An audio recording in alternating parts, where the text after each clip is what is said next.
Yəni insan belədir, insan sələfin yolundan çıxanda hazır. Şeyx, siz vurğuladınız hansı yeni həmbəlilər. Onlar özlərinə əsər əhlidir, amma yeni həmbəllərdir. Onlar deyirlər ki, sələflər ad və sifətdə ancaq İbn Teymiyyə rahimehullah'a müraciət edirlər. Belədir Şeyx? Əlbəttə batildir. Bəli, onlar deyək ki, onlar hətta ümumiyyətlə bəzi əşarilər, o Said Fudə, o bilirsiniz, bu hərəkatları ki, gəlir əşarilik, hətta bu birisilər və s. Bunlar bizə Yordaniyadan gəlirlər. Yordaniya xətaçılıq.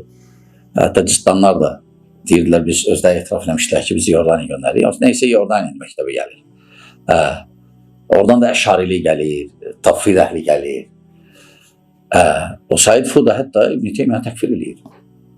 İbn Teymiyyə təkfir edir, lakin batil fikirdir. Yəni İbn Teymiyyədən məyər qabaq deyən olmuyor buna. Əlbəttə olur. İbn Teymiyədən qabaq ki, alimlər bu məsələni yazıblar. Sadəcə İbn Teymiyyə nə üçün bunlar əsas? Nə üçün bunlar? Rafislər və s. İbn Teymiyyə nə üçün bunlar belə düşməncəsinə baxırlar, mövqe tutublar?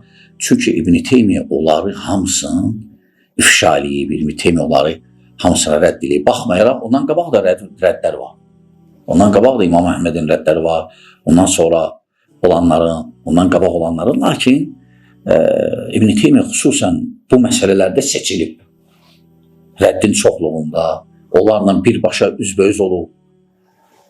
Bu məsələlərə görə İbn Teymiyyə 8 dəfə tutublar İbn Teymiyyəni. Axırda türmədə ölür, rahimehullah. Məhz bu məsələlərə görə. Allah Taala'nın sifətləri barədə, mövqeyinə görə.